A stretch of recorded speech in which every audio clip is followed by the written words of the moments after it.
Avant de plonger dans cette histoire incroyable, pensez à vous abonner à la chaîne et à activer la cloche. Ici, chaque récit a quelque chose à dire, et vous ne voudrez pas en manquer un seul. La sonnerie retentit dans le lycée prestigieux de Washington, D.C. Les élèves, vêtus d'uniformes impeccables, remplissent la salle de classe en riant et en bavardant. Au milieu de ce tumulte, Amina Johnson, une jeune fille noire de 16 ans, s'assoit timidement à sa place, ses livres serrés contre sa poitrine. Depuis son arrivée dans cette école réputée pour accueillir les enfants de diplomates, de sénateurs et de hauts gradés de l'armée, Amina est devenue la cible des moqueries. Son uniforme, légèrement usé, trahit ses origines modestes. Certains élèves, issus de familles riches et influentes, la considèrent comme différente et donc inférieure. Et, Amina, ton père t'a acheté tes chaussures dans une friperie, lance un garçon au fond de la classe, déclenchant une vague de rire. Peut-être qu'elle n'a même pas de père, murmure une fille d'un ton venimeux. Amina baisse les yeux, ses mains tremblant légèrement. Elle serre son crayon si fort qu'il se casse. Pourtant, elle ne répond pas. Elle a appris à ravaler ses larmes et à rester digne, même sous la pluie d'humiliation quotidienne. Ce que personne ne sait, c'est que son père n'est pas un simple homme. C'est un haut responsable du Pentagone, un stratège militaire respecté dont les décisions influencent la sécurité nationale. Mais Amina, discrète et humble, n'a jamais jugé nécessaire de le mentionner. Elle voulait être acceptée pour ce qu'elle est, et non pour le poste de son père. Ce matin-là, l'humiliation va franchir une limite. Alors qu'Amina tente de lire son texte devant la classe, un garçon lui arrache ses feuilles et les déchire sous les rires moqueurs. Sa voix se brise. Son cœur bat la chamade. Elle se sent piégée. Soudain, la porte s'ouvre brusquement. Un silence glacé envahit la salle. Un homme en costume sombre, oreillette discrète à l'oreille, entre dans la pièce. Tous reconnaissent le sceau officiel accroché à sa plaque, Pentagon Security Division. Il s'avance lentement, ses yeux froids balayant les élèves médusés. Puis, d'une voix ferme qui ne laisse place à aucune contestation, il déclare. L'élève Amina Johnson doit me suivre immédiatement. Son père exige sa présence. Et croyez-moi, il a été informé de ce qui se passe dans cette classe. Les visages se figent. Les rires s'éteignent. Pour la première fois, la classe comprend que la fille qu'ils ont humiliée n'est pas seulement une élève isolée, mais la fille d'un homme dont la voix résonne jusque dans les murs les plus puissants du Pentagone. La classe est figée, comme paralysée.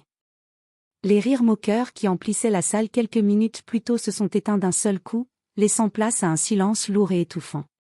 On n'entend plus que le bourdonnement du néon au plafond et le souffle rapide d'Amina, qui n'ose pas lever les yeux. L'agent du Pentagone, grand, impassible, se tient devant la porte comme une ombre imposante. Sa présence seule suffit à faire baisser la tête aux plus insolents. Derrière ses lunettes teintées, il observe la pièce avec une précision militaire, comme s'il enregistrait chaque détail, chaque visage. « Mademoiselle Johnson, venez avec moi », dit-il d'une voix grave, autoritaire. Amina hésite. Son cœur bat à tout rompre. Elle se lève lentement, ses mains tremblantes serrant son sac contre elle. Tous les regards sont rivés sur elle. Ces bourreaux de la veille, ces mêmes élèves qui riaient encore il y a 2 minutes, détournent le regard, certains devenus pâles comme des draps. Un des garçons les plus arrogants, Jason Miller, fils d'un sénateur influent, ose murmurer. « Attendez, qu'est-ce que le Pentagone vient faire ici pour elle ?»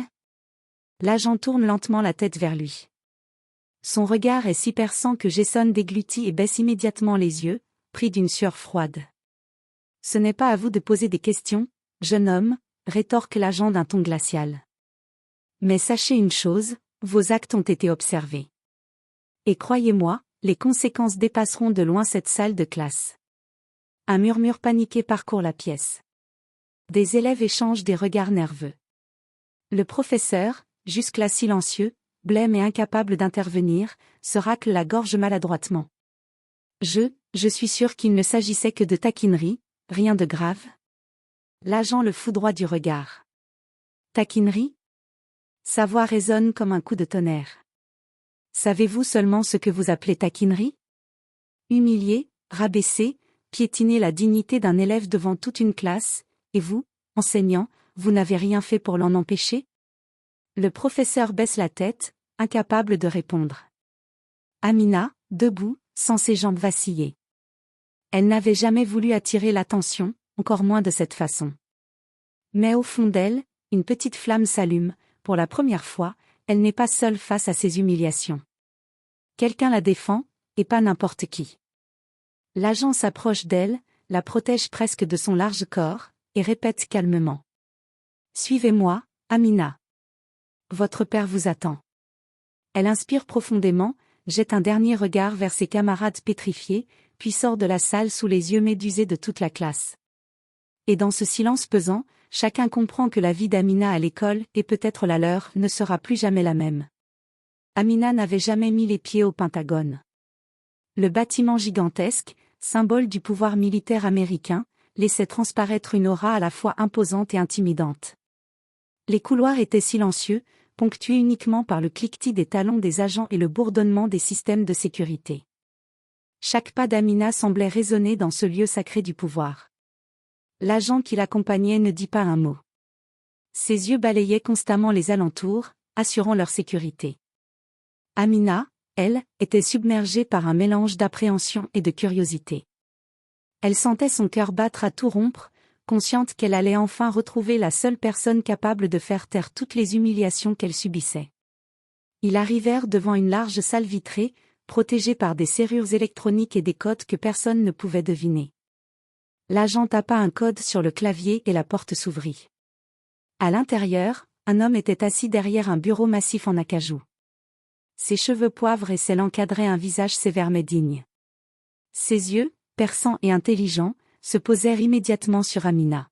« Papa » murmura Amina, surprise malgré elle. L'homme se leva. Il s'approcha d'elle et, pour la première fois depuis longtemps, elle sentit un poids immense se lever de ses épaules.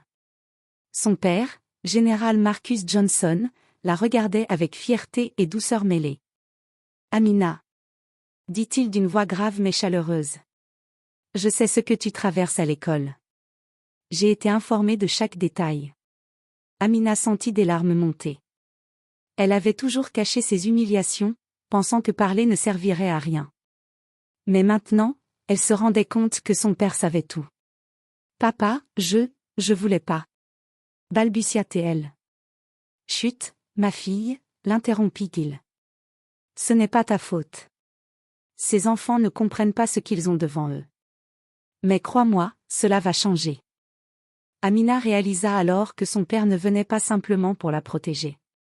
Son influence, sa position au Pentagone, et son réseau de contacts pouvaient transformer la situation en un coup de tonnerre pour ceux qui l'avaient humilié. Le général Johnson se tourna vers l'agent. « Faites en sorte que la situation dans cette école soit réglée. Je veux que ma fille ne subisse plus jamais aucune humiliation. » Compris ? L'agent acquiesça silencieusement. Amina, pour la première fois depuis longtemps, sentit une vague de soulagement. Mais au fond d'elle, une autre émotion plus puissante se leva, la certitude qu'elle pouvait maintenant reprendre le contrôle de sa vie, et peut-être même faire face à ceux qui l'avaient blessée. Et tandis qu'elle quittait le Pentagone avec son père à ses côtés, elle savait que la tempête ne faisait que commencer. Le lendemain matin, Amina franchit à nouveau les portes de son lycée. Mais cette fois, quelque chose avait changé. Elle marchait avec assurance, le dos droit, le regard franc. Ce n'était plus la même jeune fille timide et effacée que la classe avait l'habitude de rabaisser. Dès qu'elle entra dans le hall, des murmures parcoururent la pièce. Les élèves qui l'avaient ridiculisée la veille se figèrent en la voyant. Certains échangèrent des regards paniqués. Même Jason Miller, le plus arrogant d'entre eux, recula instinctivement, conscient que quelque chose avait changé dans le regard de la jeune fille. Dans sa salle de classe, le professeur se leva à son arrivée, visiblement nerveux. Les élèves, habitués à ses moqueries, évitaient de croiser son regard. « Amina » balbutia timidement le professeur, comme s'il cherchait ses mots. Amina s'assit calmement, posant son sac sur la table. Elle respira profondément, consciente que la situation était désormais entre ses mains. Elle savait que son père et ses contacts au Pentagone avaient déjà pris des mesures pour que l'humiliation cesse immédiatement. Mais elle voulait que cela ait un impact durable. Alors que la leçon commençait, un téléphone discret vibra sur le bureau du professeur. L'écran affichait un message: « Assurez-vous que tout se passe bien. » Pentagone. Les élèves échangèrent des regards inquiets. Certains, qui s'étaient moqués d'Amina pendant des semaines, commencèrent à comprendre que leurs actes n'avaient pas seulement des conséquences sociales, mais pouvaient avoir des répercussions bien plus sérieuses. À la fin de la journée, plusieurs élèves s'approchèrent timidement d'Amina. Certains voulaient s'excuser, d'autres étaient simplement curieux de comprendre ce qui s'était passé. Amina, avec une nouvelle maturité, écouta attentivement. Elle ne cherchait pas à humilier ou à se venger. Mais une chose était claire, la dynamique de la classe venait de changer à jamais. Ce jour-là, Amina comprit une leçon essentielle: il ne s'agissait pas seulement de défendre sa dignité, mais de montrer à tous que le respect ne se mendie pas, il s'exige. Et pour ceux qui avaient cru pouvoir l'écraser, le message était simple: plus jamais. Mais au fond d'elle, Amina savait que ce n'était que le début. Les véritables défis, ceux qui testeraient son courage, sa patience et son intelligence, n'allaient pas tarder à arriver. Les jours suivants, l'école entière semblait transformée. Les élèves qui se moquaient ouvertement d'Amina faisaient désormais preuve de prudence. Les chuchotements se firent discrets, les regards moqueurs disparurent, remplacés par une tension palpable. Mais la paix apparente était fragile. Certains élèves, incapables de supporter l'humiliation de la veille et de la présence invisible mais puissante du Pentagone, commençaient à chercher des moyens de riposter, plus sournois cette fois. Jason Miller, toujours furieux de s'être retrouvé impuissant face à Amina, tenta de la déstabiliser subtilement. Il la bouscula dans le couloir, fit tomber ses livres, et la regarda avec un sourire en coin. Mais Amina, désormais confiante, le fixa calmement. « Tu devrais vraiment faire attention, Jason. Les actions ont des conséquences. » Jason blêmit. Il avait oublié que derrière ses yeux calmes se cachait la fille dont le père contrôlait l'un des centres de pouvoir les plus secrets des États-Unis. D'autres élèves essayèrent des stratégies plus indirectes, des notes anonymes, des rumeurs légères, des regards insistants. Mais à chaque tentative, Amina gardait son sang-froid. Elle avait appris à rester maîtresse de ses émotions et à observer attentivement. Un matin, alors qu'elle entrait dans sa salle de classe, elle remarqua un petit mot glissé sur son pupitre. « Tu crois vraiment que ton père peut tout contrôler ? On te regardera tomber. » Amina sourit légèrement et le plia doucement, sans montrer aucune peur. Elle savait que ce mot venait d'une peur et d'une frustration plus que d'une véritable menace. À la pause, elle sortit son téléphone et envoya un bref message à son père. « Papa, tout se passe bien. Mais je sens que certains veulent riposter. » Quelques minutes plus tard, la réponse arriva. « Reste calme. Observe. Et ne baisse jamais la tête. Ils finiront par comprendre que tu ne recules jamais. » Amina réalisa que la véritable bataille venait de commencer. Il ne s'agissait plus seulement de survivre aux humiliations, mais de naviguer dans un environnement où chaque geste, chaque mot pouvait être utilisé contre elle. Pourtant, au lieu de peur, elle ressentit une étrange détermination, elle n'allait pas seulement se défendre. Elle allait montrer à tous que la force ne réside pas seulement dans le pouvoir ou la richesse, mais dans la dignité, la patience et le courage. Et tandis que la cloche annonçait la fin des cours, Amina savait que chaque élève de cette école venait de recevoir un avertissement silencieux, elle n'était plus la fille qu'on pouvait ignorer ou humilier impunément. Amina avait compris que se contenter de se défendre ne suffirait pas. Les élèves qui avaient tenté de la déstabiliser allaient chercher d'autres moyens, plus subtils et plus dangereux. Elle décida donc de passer à l'offensive, mais pas avec violence ni arrogance. Sa stratégie serait intelligente, mesurée et implacable. Elle commença par observer attentivement ses camarades. Chaque chuchotement, chaque regard, chaque petit geste pouvait révéler qui était sincèrement désolé, qui était simplement curieux, et qui nourrissait encore du ressentiment. Amina prenait des notes mentales, construisant un plan précis pour rétablir son autorité sociale dans la classe. Un matin, pendant le cours d'histoire, elle leva la main et proposa une idée brillante pour un projet de groupe. Les élèves, d'abord sceptiques, furent rapidement impressionnés par son organisation et sa créativité. Même Jason Miller, qui s'attendait à ce qu'elle échoue, fut obligé de reconnaître ses compétences. Mais Amina ne s'arrêta pas là. Elle savait que pour que la dynamique change vraiment, il fallait montrer sa force sans la brandir comme une arme. Elle commença à aider discrètement certains camarades en difficulté, partageant des conseils, prêtant ses notes et encourageant ceux qui étaient souvent ignorés. Peu à peu, la perception des autres élèves changea. Ceux qui la craignaient au début commencèrent à respecter son intelligence et sa maturité. Les moqueries cessèrent presque complètement, remplacées par des murmures admiratifs et des regards intrigués. À la fin de la semaine, Amina avait réussi quelque chose de remarquable. La fille qu'on humiliait était devenue une figure de respect dans sa classe, non pas grâce au pouvoir de son père, mais grâce à sa propre intelligence et à son sang-froid. Cette transformation ne passa pas inaperçue. Certains élèves venaient maintenant lui demander des conseils, et même Jason, bien que toujours un peu rancunier, commença à la traiter avec une forme de prudente admiration. Pour Amina, cette victoire n'était qu'un début. Elle savait que les défis les plus grands ne venaient pas seulement de ses camarades, mais aussi de ceux qui, en dehors de l'école, pourraient tenter de profiter de sa situation ou de tester sa patience. Mais une chose était claire, elle n'allait plus jamais se laisser humilier, et chaque action serait désormais réfléchie, chaque mot mesuré. Et tandis que le soleil se couchait sur le lycée, Amina souriait intérieurement, consciente qu'elle venait de franchir une étape décisive dans sa transformation. Quelques semaines s'étaient écoulées depuis que la classe avait tenté d'humilier Amina. La dynamique dans l'école avait changé, mais pas tout le monde était satisfait de cette évolution. Les rumeurs sur l'implication du Pentagone avaient commencé à circuler, créant une atmosphère étrange et tendue parmi le personnel administratif et certains élèves influents. Le principal de l'école, M. Lawrence Bennett, convoqua Amina dans son bureau. Ses yeux trahissaient un mélange de curiosité et d'appréhension.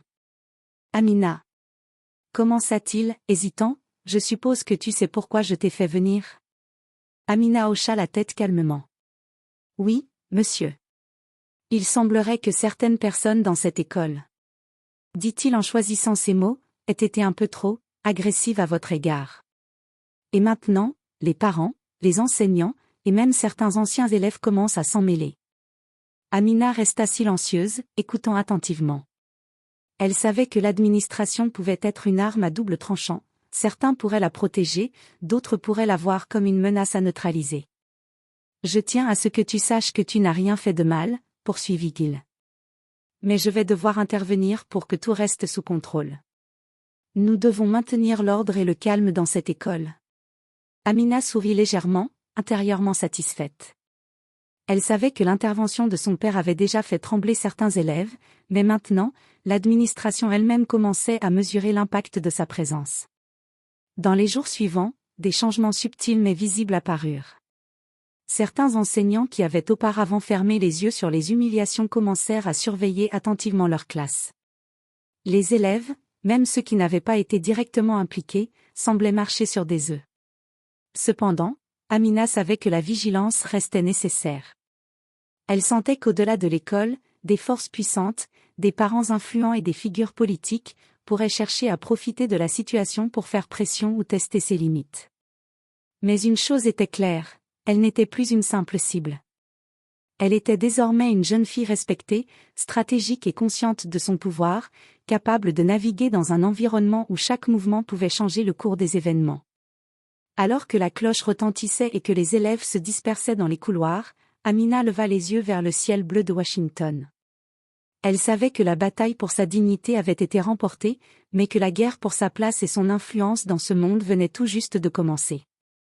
Amina avait compris une vérité essentielle, la force ne réside pas seulement dans l'intimidation ou le pouvoir externe, mais dans les alliances intelligentes. Après les événements des semaines précédentes, elle décida de s'entourer de personnes de confiance, capables de l'aider à naviguer dans les eaux parfois troubles de son lycée.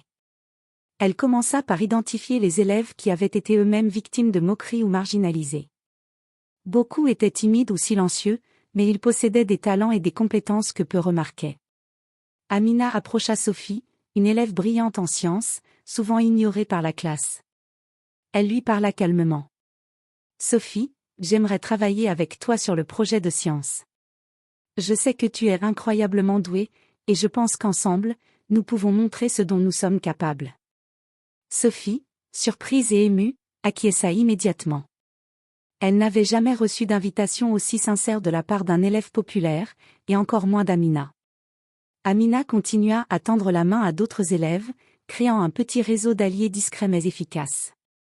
Ensemble, ils se soutenaient dans les cours, partageaient des informations et s'encourageaient face aux tentatives subtiles de sabotage ou de provocation. Pendant ce temps, Jason Miller et quelques-uns de ses amis, frustrés de ne plus pouvoir humilier Amina directement, commencèrent à ourdir des plans pour la discréditer lors des projets de groupe ou à travers des rumeurs soigneusement préparées. Mais Amina avait prévu ces situations.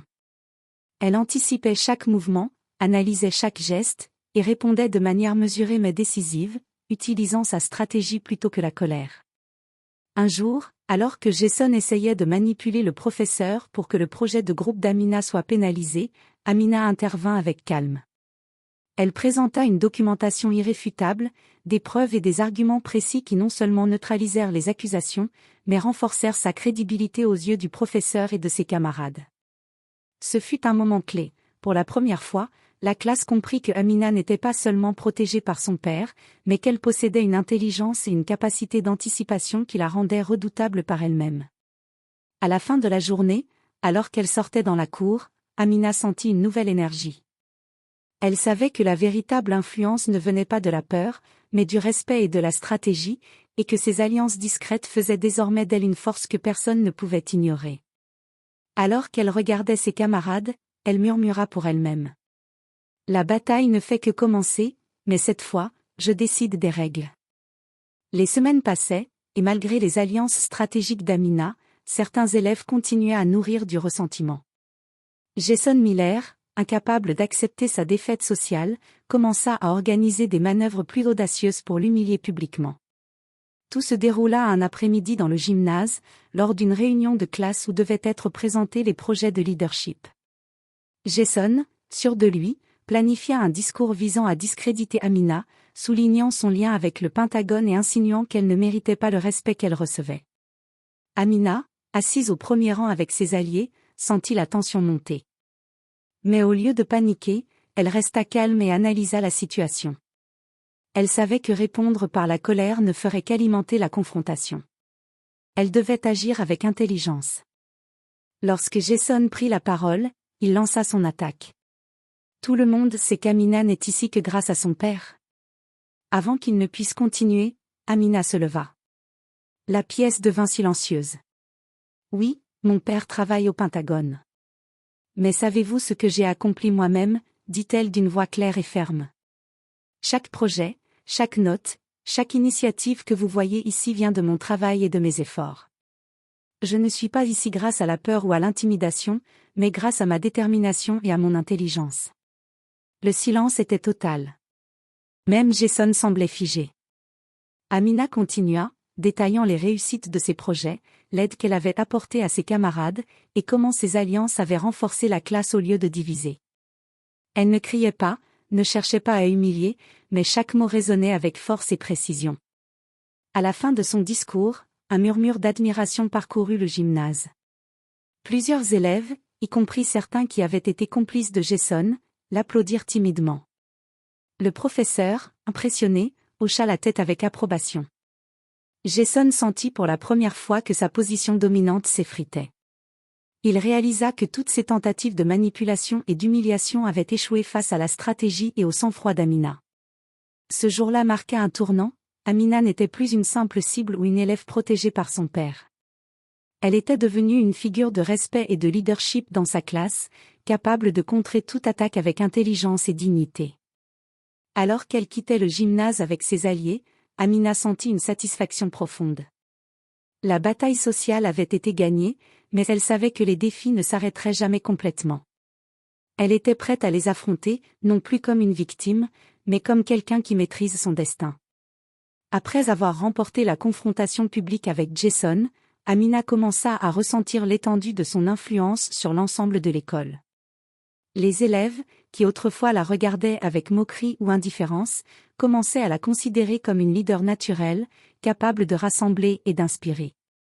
Elle décida de canaliser cette nouvelle position pour améliorer l'environnement de sa classe et de son lycée.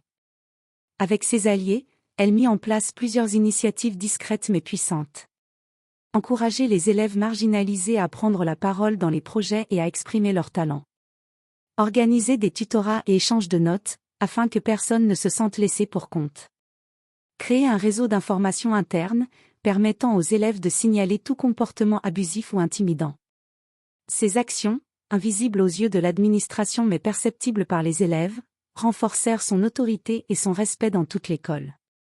Même Jason, bien qu'encore jaloux, commença à collaborer de manière prudente, comprenant qu'il ne pouvait plus se mesurer à elle par la confrontation directe. Un jour, lors d'une réunion avec le principal et quelques enseignants, Amina reçut un compliment inattendu. « Vous avez transformé l'ambiance de cette classe, Amina. Je dois admettre que votre influence est positive et remarquable. » Amina répondit simplement, avec humilité. « Je ne cherche pas à dominer, Monsieur Bennett.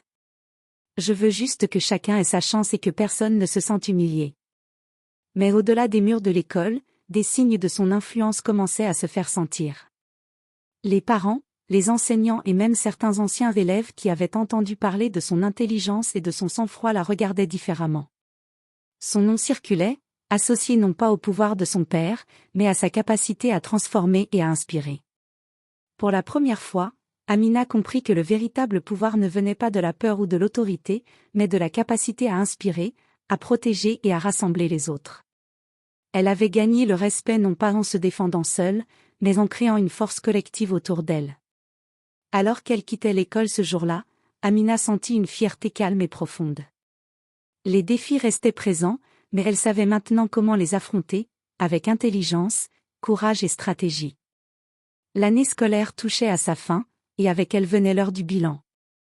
Amina, désormais respectée par l'ensemble de l'école, marchait dans les couloirs avec une assurance tranquille. Les regards des élèves avaient changé, ils n'étaient plus emplis de moquerie, mais de respect et parfois d'admiration. Les derniers obstacles à surmonter étaient ses anciens rivaux, en particulier Jason Miller et quelques-uns de ses complices. Mais Amina, fidèle à sa stratégie, choisit la voie de la diplomatie et de l'intelligence. Plutôt que de les humilier ou de les affronter frontalement, elle les invita à collaborer sur un projet final, qui devait présenter l'histoire de leur école et ses initiatives de leadership. Jason, surpris et méfiant, accepta à contre-cœur. Mais au fil des semaines, il découvrit une autre facette d'Amina, sa capacité à inspirer et à unir plutôt qu'à diviser. Pour la première fois, il ressentit un vrai respect pour elle, et la rancune commença à s'éteindre. Le jour de la présentation finale, Amina et son équipe montèrent sur scène. Leur projet mettait en lumière les talents de chacun, les initiatives positives et l'importance de la collaboration et du respect mutuel. Les applaudissements furent longs et sincères. Même les élèves qui avaient tenté de la rabaisser se levèrent pour la féliciter. Le principal, les enseignants et les parents présents dans la salle furent impressionnés. « Amina, dit Monsieur Bennett en s'approchant, vous avez changé non seulement votre vie, mais celle de toute cette école. Vous êtes un exemple de courage, d'intelligence et de leadership. » Amina sourit doucement. Elle savait que tout cela ne venait pas uniquement de son père ou de sa position, mais de sa propre force intérieure, de son sang-froid et de sa capacité à transformer les obstacles en opportunités. Ce jour-là, Amina réalisa que son parcours d'humiliation et de défi n'avait pas été vain.